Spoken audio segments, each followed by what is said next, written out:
24 dicembre al 6 gennaio, zona rossa nei festivi e prefestivi e arancione nei feriali. La decisione del governo in queste ore al vaglio del Consiglio dei Ministri sia lo spostamento tra piccoli comuni ma entro un raggio di 30 chilometri. Nel frattempo dalle 14 di domani scatta l'ordinanza regionale Vademecum sulle norme. Zaia, pressione altissima sugli ospedali, necessario intervenire. I dati dell'azienda Zero sulle assunzioni di personale sanitario negli ospedali, ma molti di coloro che hanno fatto domanda chiedevano il posto in area non Covid. Il 27 dicembre parte la campagna di vaccinazione contro il Covid. Nell'Ulse Euganea dosi per un'avanguardia di 120 persone, operatori sanitari 45 nell'Ulse 5 Polesana. Avrebbe esito negativo l'ispezione ministeriale di ieri pomeriggio all'ospedale di Montebelluna, nulla di irregolare rilevato sia dagli ispettori che dai carabinieri del NAST. Acquisteremo quasi tutti i negozi e l'occupazione verrà mantenuta, non ritengo che terremo in piedi la sede di Ponte di Piave, così oggi la DDOVS sul piano di acquisizione e rilancio di Stefanel. Il 25 dicembre dalle 10 del mattino su Antenna 3 un appuntamento non stop per stare con voi tutto il giorno, ospiti e collegamenti in diretta, SMS e video per farvi gli auguri.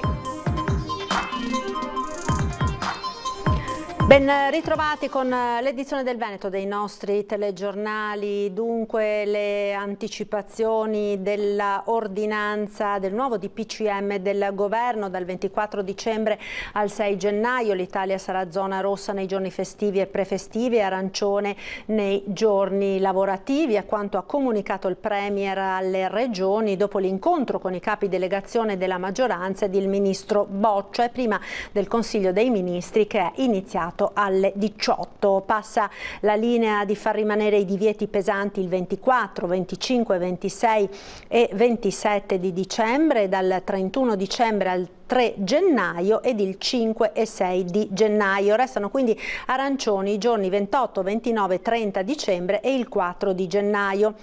Inoltre nel periodo delle feste si potrà uscire dal territorio dei piccoli comuni sotto i 5.000 abitanti entro un raggio di 30 chilometri, ma non per andare nei comuni capoluogo. Resta infine la deroga di poter invitare 2 persone senza contare i minori di 14 anni, quindi fermo restando il divieto di spostamento tra le regioni sarà consentito sia nelle giornate rosse che in quelle arancioni al massimo due persone non conviventi di effettuare visite nelle abitazioni private. Dalla deroga non sono conteggiati gli under 14 i cui spostamenti saranno quindi consentiti.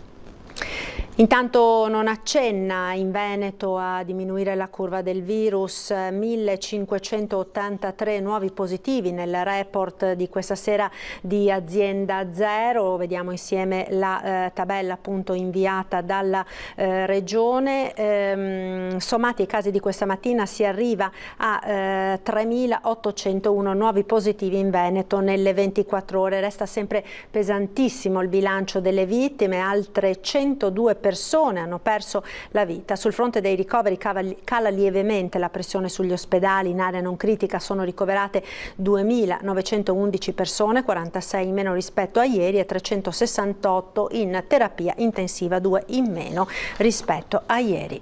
Dunque, intanto in attesa delle comunicazioni ufficiali da parte del Premier Conte dei nuovi divieti per le festività natalizie, che sono comunque quelli che vi abbiamo anticipato poco fa, da domani scatta intanto l'ordinanza del governatore Zaia che blocca gli spostamenti tra comuni dalle 14. La pressione sugli ospedali è altissima, ha detto il presidente del Veneto, ed era necessario intervenire. Positivi nelle ultime 24 ore, come vi ho detto, 4.211, che sono l'8%. Anche domani saremo la regione con più positivi d'Italia. Pur con l'ormai lunga polemica sul numero dei tamponi, la situazione in Veneto è grave, lo dice il presidente della regione nel giorno che precede l'entrata in vigore dell'ordinanza che limita la mobilità tra comuni dalle 14. Abbiamo ancora delle evidenze di problematicità, penso ad esempio a Verona che è tiratissima Verona è tiratissima per i ricoveri in area non critica, ma in particolar modo per le terapie intensive. Necessario intervenire per porre un freno al dilagare del virus e riportare la curva dei contagi verso il basso. Dopo gli assembramenti dello scorso fine settimana, Zaia spiega di aver deciso di assumersi la responsabilità del giro di vite. Decisione, prosegue il governatore, condivisa dai sindaci. Ho visto che peraltro ad adiuvandum, proprio per far funzionare l'ordinanza, alcuni stanno creando varchi, altri delle chiusure, Padova ho visto che sta facendo un'ottima operazione rispetto ma perché? Perché abbiamo coscienza del fatto che se l'ospedale è pieno, poi veramente si rischia di non curare più chi ha veramente bisogno dell'emergenza. Questa è la nostra preoccupazione. Circa le sanzioni previste, Zaia si appella al buonsenso. La strada è tanto lunga per arrivare ad aprile e arrivare alle vaccinazioni. Per cui il mio appello lo faccio a buon senso, non ai controllori. Se avremo sabato e domenica pomeriggio le città strapiene di gente che viene fuori comune, ne prendo atto, vuol dire che chi è causa del suo male pianga se stesso. E la curva dei decessi è emblematica. Il Veneto, spiega Zaia, ha visto nei mesi di novembre e dicembre un incremento del 44% rispetto all'anno scorso. La tabella della mortalità ci dice che noi siamo l'ottava nona regione in Italia per numero di morti Covid. Infine la questione delle assunzioni di medici e personale sanitario affidata a Patrizia Simionato, direttrice generale di Azienda Zero. Dei 1.329 incarichi assegnati sono arrivate 4.213 manifestazioni di interesse. Che non sono andate però tutte a buon fine, prevalentemente perché il professionista, una volta interpellato, una volta esaminato, avuto il curriculum, non ha manifestato interesse all'incarico in quanto spesso chiedeva di essere assegnato ad un'area non Covid. Ed ora vediamo nel prossimo servizio il vademecum su cosa si può fare e cosa no da domani alle 14 in Veneto. Dal 19 dicembre fino al 6 gennaio, dopo le 14, non è ammesso lo spostamento in un comune diverso da quello di residenza o dimora, salvo che per comprovate esigenze lavorative, di studio, per motivi di salute, per situazioni di necessità o per svolgere attività non sospese o usufruire di servizi non sospesi e non disponibili in tale comune. Dopo le 14 è sempre ammesso il rientro presso l'abitazione. È sempre possibile lo spostamento fuori comune per usufruire di servizi alla persona. Si può andare in un ristorante anche in un comune diverso da quello di residenza entro le 14. Il rientro è permesso dopo tale orario. È sempre possibile spostarsi per portare o andare a prendere i minori. Lo spostamento fra comuni per partecipare a matrimoni o funerali è sempre garantito. È sempre possibile spostarsi da e per stazioni di trasporto pubblico per esigenze di viaggio e per accompagnare altre persone. Il raggiungimento della seconda casa è sempre possibile. Per chi si trova in albergo o in una seconda casa o in situazioni simili, il comune di riferimento è quello in cui si trovano l'albergo o la seconda casa. Per contenere gli assembramenti si raccomanda di frequentare negozi e servizi nel comune di residenza dopo le 14. Per gli spostamenti dopo le 14 è obbligatorio indicare nell'autocertificazione le ragioni e i luoghi degli spostamenti stessi. A Treviso ora avrebbe dato esito negativo l'ispezione ministeriale di ieri pomeriggio all'ospedale di Montebelluna, nulla di irregolare rilevato sia dagli ispettori che dai carabinieri del NAS che per 2 ore hanno visitato reparti e controllato documenti. Sentiamo. L'esito che ci hanno già annunciato è stato assolutamente di linearità. È stato detto qualcosa a livello, perché erano presenti anche i NAS ma coinvolti e penso di poter dire, ma non avevo dubbi, che non c'è nessun particolare problema. Quindi in questo caso c'è stata una fuga in avanti, non sempre tante bare, che è una cosa triste da vedere, vuol dire qualcosa che non funziona. Questi i primi risultati dell'ispezione ministeriale di ieri pomeriggio all'ospedale di Montebelluna. 2 ore di controlli da parte di una decina di funzionari venuti appositamente da Roma, dopo la denuncia di lunedì scorso da parte del locale Partito Democratico sulla carenza di dispositivi di protezione, ma soprattutto sulla mancanza di medici e personale sanitario all'interno dei reparti del San Valentino.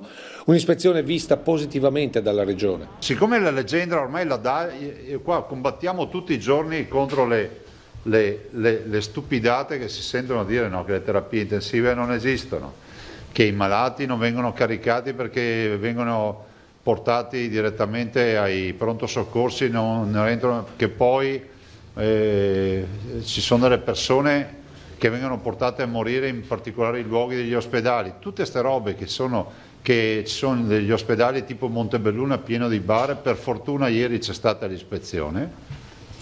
Vi dirò anche che c'era la possibilità di far entrare nel collegio ispettivo un membro dell'ULSS, io ho detto di no, nel senso che è giusto che la commissione mandata dal Ministro sia autorevolmente indipendente. Ispettori che hanno ottenuto ciò che cercavano. Credo che abbiamo dato tutte le spiegazioni, quindi credo che tutto andrà per il meglio. Penso di poter dire che è la riprova che qui la sanità funziona. Un risultato al momento solo annunciato, ora si attendono gli esiti definitivi. Attendiamo anche la relazione, io spero che non arrivi al 30° giorno come da legge, ma che arrivi nel giro di 2 o 3 giorni, in modo tale che i cittadini vedranno se aveva ragione il direttore generale Benazzi e gli operatori o chi ha fatto le denunce.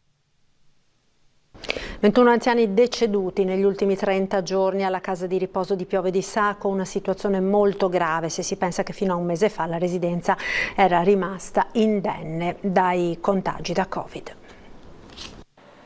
Fino al 19 novembre la casa di riposo Umberto I di Piove di Sacco era Covid-free, nessun contagiato tra gli anziani ospiti e gli operatori. Poi, dal 20 di novembre abbiamo avuto ad oggi 21 decessi e abbiamo poi 66 tra operatori, infermieri e un medico attualmente positivi, e alcuni si sono fortunatamente negativizzati, quindi il numero si è fortunatamente un po' ridotto.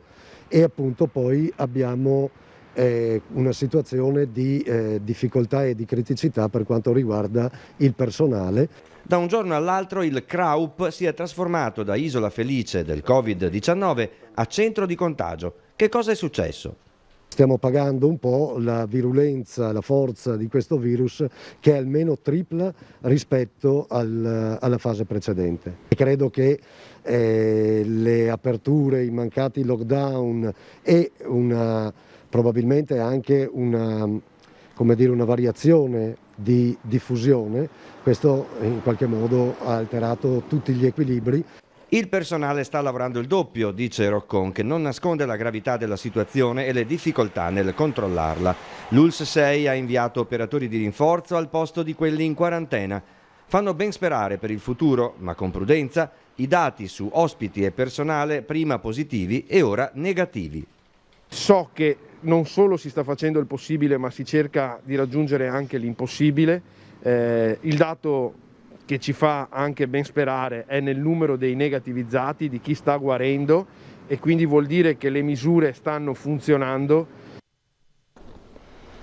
Domenica 27 dicembre, Vaccination Day, parte la campagna di vaccinazione contro il coronavirus. L'ULSS 6 Euganea sottoporrà a vaccinazione anti-Covid un'avanguardia di 120 persone. Queste prime dosi saranno riservate agli operatori sanitari a contatto con il Covid. Nei prossimi giorni verrà messa a punto l'organizzazione logistica. Per quanto riguarda l'ULSS 5 Polesana, invece, all'ospedale di 345 persone verranno vaccinate. Si tratta anche qui di professionisti della salute. Il primo lotto nel Veneto per il vaccino anti-Covid di 1000 dosi. Sono 3 i frigoriferi arrivati appunto per stoccare le fiale. Paolo Xia, storico ristoratore cinese di Padova, racconta la sua esperienza con il vaccino anti-Covid. Lui si è già vaccinato a settembre nel suo paese d'origine. Nessun effetto collaterale, dice, fatelo tutti, in Cina è tornata la normalità. Allora, io ho fatto il vaccino in Cina 30 settembre, fino ad ora sono tutto bene, quindi secondo me conviene fare il vaccino. Paolo Xia, 70 anni, storico ristoratore cinese di Padova, si è già sottoposto al vaccino contro il Covid. Lo ha fatto nel suo paese d'origine, dove era tornato a gennaio per assistere il padre malato. Allora il coronavirus sembrava un'epidemia solo cinese. La famiglia di Paolo vive a 800 km circa da Wuhan e qui è rimasto in questi mesi fino a settembre, quando si è sottoposto al vaccino per poter tornare tranquillamente a casa. Dalla sua famiglia, che vive a Padova e che ha continuato a gestire lo storico ristorante di via Marsala in pieno centro storico. 2 dosi iniettate a distanza di mezz'ora, nessun effetto collaterale, ci dice. Quello che ho sentito io no. va tutto bene comunque. Agli italiani dici vaccinatevi? Secondo me sì, perché così per la sicurezza, anche per presto torna alla vita normale. In Cina il vaccino è obbligatorio e Paolo si sente di fare un appello anche agli italiani, invitandoli tutti a vaccinarsi per tutelare la collettività. Nel suo paese, dopo questa campagna di vaccinazione di massa, il virus sembra essere scomparso. No, la Cina è tornato quasi tutto normale, la vita normale per dire. Ed ora linea alla regia per qualche istante di pubblicità, tra poco restate con noi.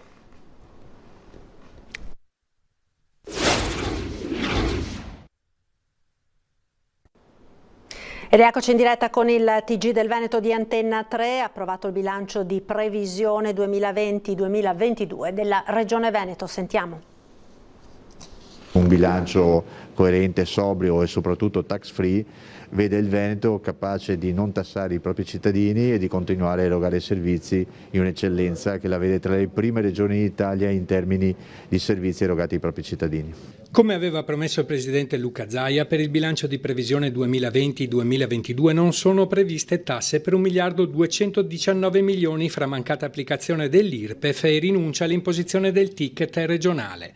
Ammonta invece a 50 milioni di euro il bilancio del Consiglio regionale del Veneto per il prossimo anno, un budget che rimane invariato per il triennio 2021-2023 rispetto all'anno scorso. Un bilancio che continua, come dicevo, a garantire servizi, ha la capacità di finanziare 65 milioni per la coprogettazione, i finanziamenti comunitari e quindi continuare a creare quel livello moltiplicatore che ad esempio nel 2021 a fronte di 65 milioni vedrà il Veneto portare a casa più di 250 milioni dall'Europa. Scuola, rischio idrogeologico, ambiente e sport sono gli obiettivi prefissati nel bilancio della Regione. Continuiamo a investire sulle scuole paritarie con 21 milioni di euro, 29 milioni per quanto riguarda la formazione, 60 milioni per quanto riguarda il trasporto pubblico locale, alcuni ulteriori investimenti nel rischio idrogeologico e quindi in lavori di manutenzione sia nelle strade sia nell'assetto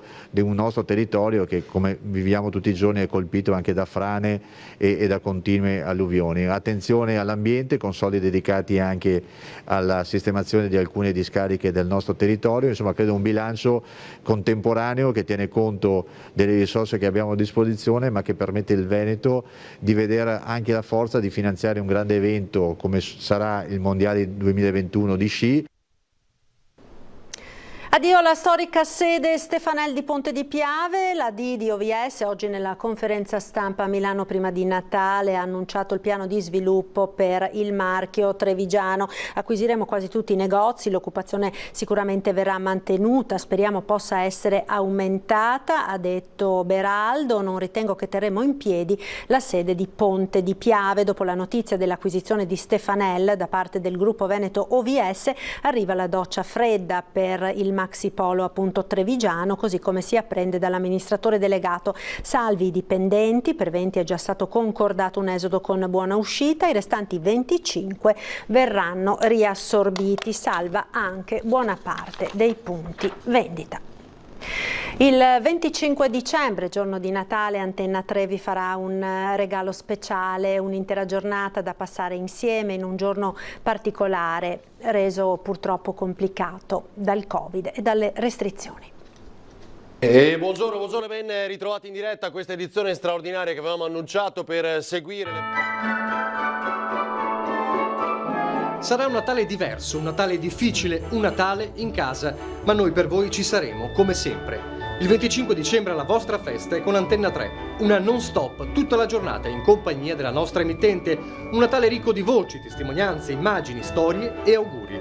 Per non farvi sentire soli, per stare insieme. Dalle 10 e fino al telegiornale di Treviso delle 19:30, Antenna 3 non si ferma. Partenza con la Santa Messa dalla Basilica di San Marco, celebrata dal Patriarca di Venezia, Monsignor Francesco Moraglia. E poi in diretta, in studio e in esterna, vi racconteremo le tante facce del Natale 2020. Collegamenti tra gli altri con Treviso, Venezia, Cortina, ospiti in studio e in Skype per mostrarvi la giornata di Natale dai tanti centri del territorio. E poi la musica, balsamo per curare le ferite del Covid, concerti e canti per condividere insieme un giorno diverso dagli altri, soprattutto in quest'anno. Senza dimenticare il filo diretto con voi telespettatori. Al numero 351 175 5340 potrete mandare sms e anche i video con i vostri auguri di Natale. Auguri a tutti o a chi vi sta più a cuore. Uniremo le vostre voci con quelle dei vostri cari distanti e con i quali non potrete passare la festa. Vi daremo la possibilità di farlo insieme a noi in questo Natale a casa con Antenna 3. Torniamo in diretta, siamo sempre in diretta. Ed è tutto, grazie per essere stati con noi. Come sempre chiudiamo dando uno sguardo alle previsioni del tempo per le prossime ore con il nostro meteo. Arrivederci.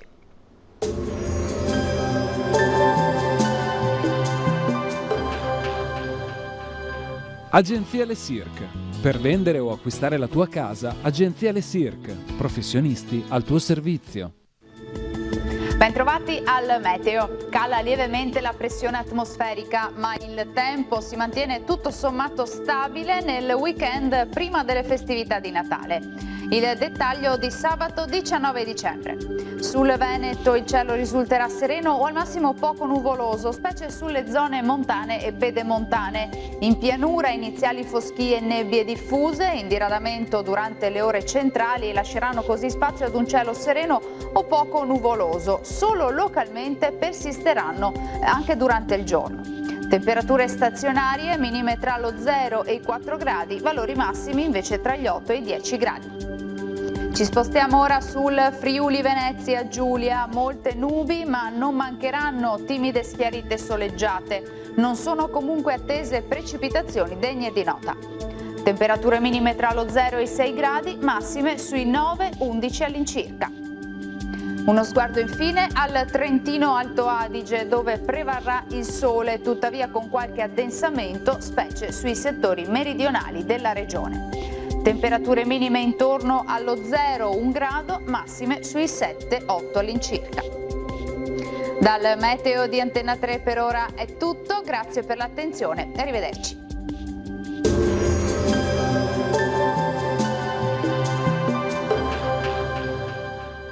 Agenzia Le Cirque. Per vendere o acquistare la tua casa, Agenzia Le Cirque. Professionisti al tuo servizio.